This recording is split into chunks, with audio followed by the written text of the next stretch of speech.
Let's talk about Spider-Man Brand New Day. This is our spoiler review. We'll put up the spoiler warning.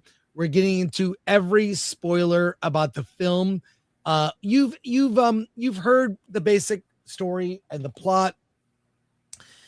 Spider-Man has now become your friendly neighborhood Spider-Man, working with the NYPD and along with Elena of the Avengers. He works on the small potatoes stuff. Okay, small potatoes. Yelena with the Avengers works on big potatoes. He's also working with the head of damage control. Let's get into the big spoiler territory stuff, starting with, yes, Jean Grey is in the movie and the problem it creates. The problem it creates is we've already seen two Jean Greys in the Marvel universe. I guess they're from different universes now. The X-Men are in a different universe completely, but now we have mutants, although she's not called that in this movie. Mm-hmm. Jean Grey is really the main villain in a mystery that is spread throughout the film that ends up becoming a completely, it's almost like another movie, or what they call in Hollywood the second third act. You know, this movie needs a second third act, like a surprise. I actually think that Sadie Sink as Jean Grey is really good, but it's a weird take. It's a sympathetic Jean Grey. Now, is this setting up? And the way her character is played is she does all this damage, effectively kills people, sets a bomb, and sends it to damage control that could have killed hundreds of people. Luckily, thanks to Spider-Man, maybe, who knows? I don't know how many people were killed. We do see him saving people. Spider-Man basically doing your acts of heroism. But it's hard to be sympathetic about this character, even when they show the backstory of her sister being abducted, and we later on learn doesn't meet a good end. There's two things that I observed about the movie. Is this movie borrowed from two other big moments from two other movies? Let me tell you what they are. Jean Grey's sister, Sarah, while she is being experimented on, is looking up at the vent above her head, and something is peeled off, and it's supposed to say Vent Max, but it says VMAX, and she's hunting for the MacGuffin is VMAX. What?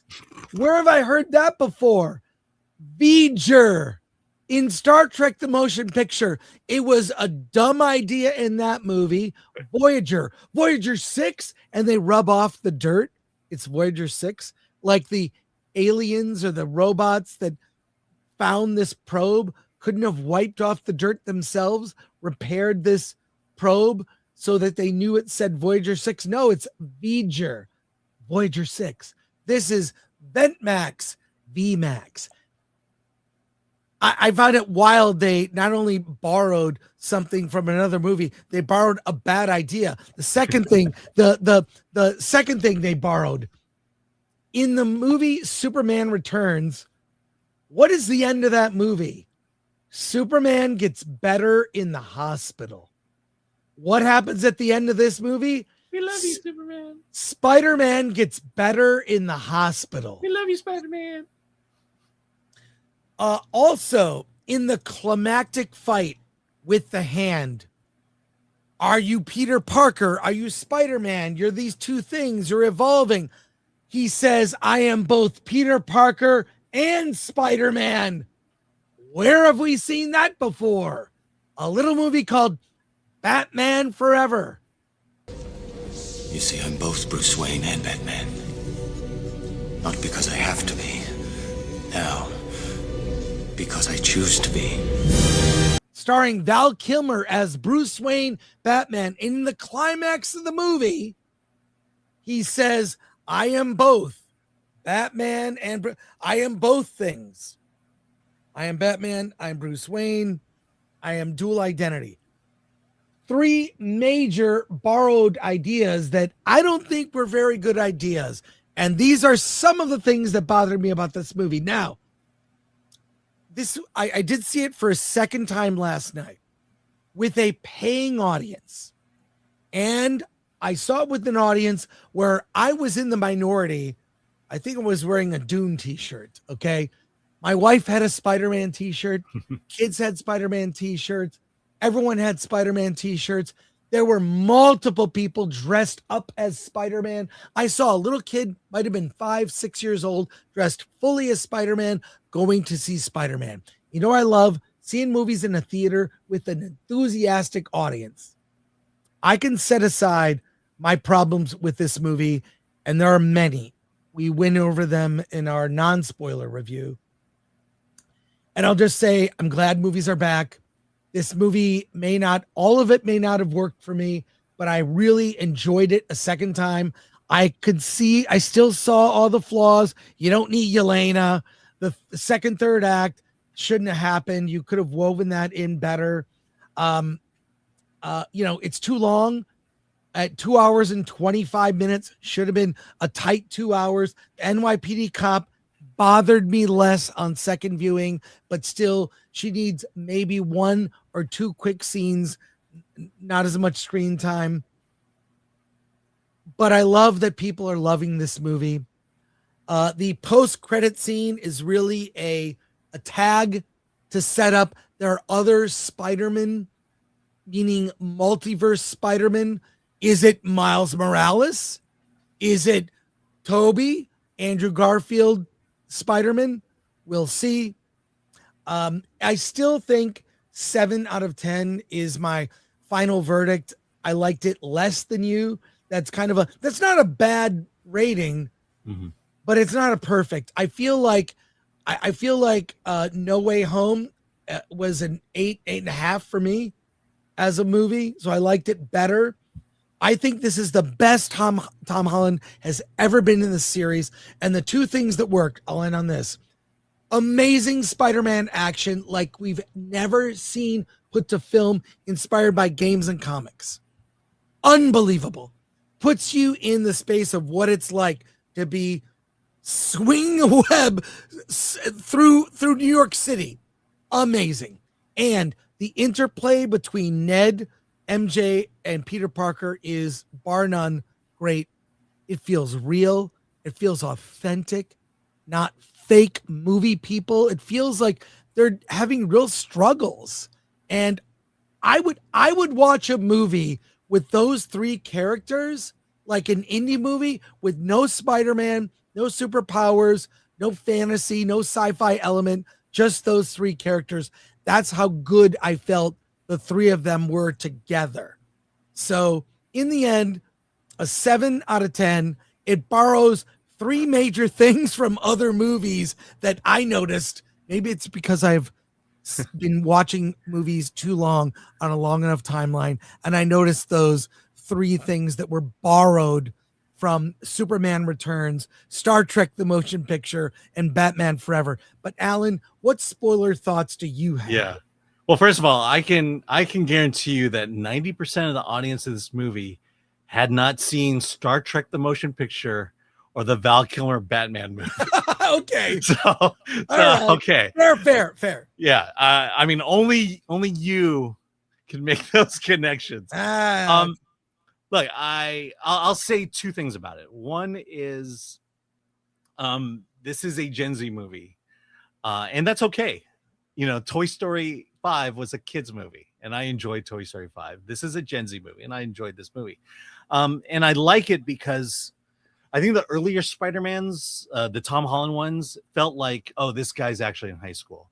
And that, when, early on in Spider-Man, it was the story of this high schooler who gets powers, and they really played on that. And I thought those were good ideas.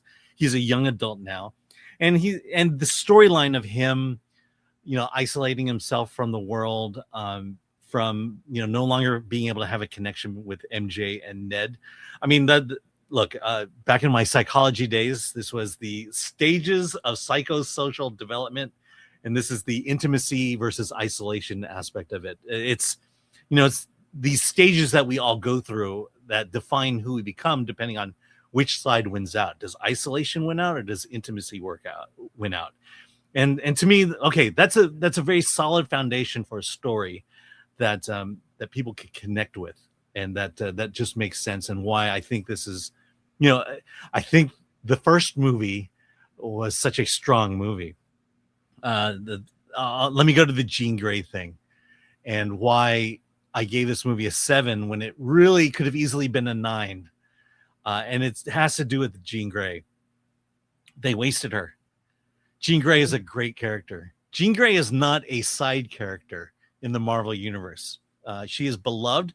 When I started reading X-Men, they killed her a year into me starting to read it. But even then I understood who she was and why she was so important to this world, and to the 616. And then the stories, look, I started with the Hellfire Club with X-Men.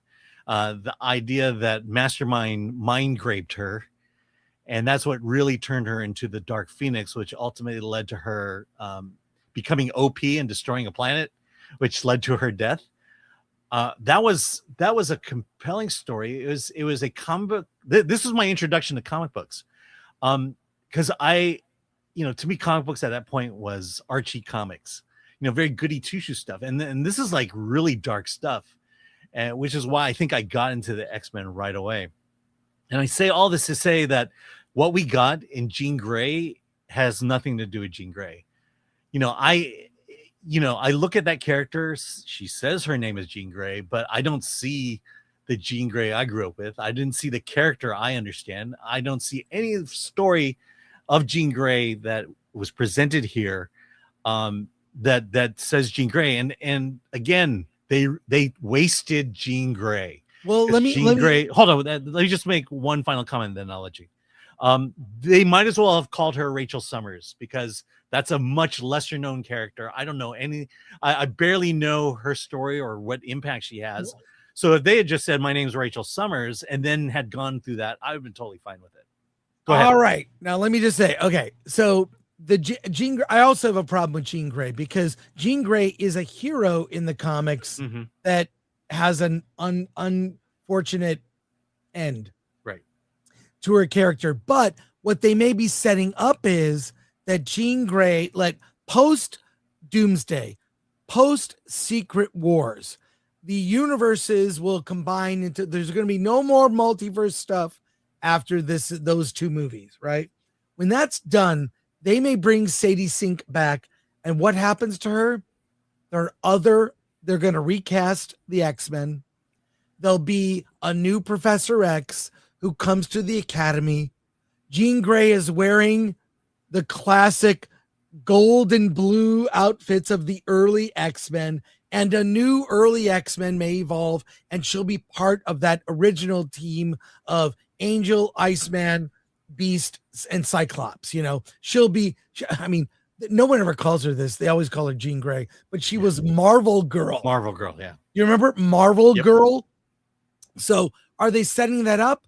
Maybe they're setting that up. So we shall see. Yeah, we shall see. Let me address that. The problem is they've already delivered you broken Jean Grey. Jean Grey doesn't get broke until issues before her death. When she becomes Phoenix, when she goes, hold on, let me just finish this. She hasn't met Professor X yet. But the thing is, when universe. Hold on. When she joins the X-Men, the classic X-Men in the blue and the gold, she is not this broken person. She is a person with mutant powers that can't control it, but she is not this, this tortured soul who was experimented on by the government. I would have wanted them to build up to that, as opposed to present that as, hey, here's your first interaction with Jean Grey in the MCU. Well, I feel like what they're doing is they're setting up, she will have a redemption arc upon joining the new X-Men that will be recast with a new Professor X and Magneto and all of that. So I feel like that's coming, but we're going to see that in like 3-4 years. So there we are.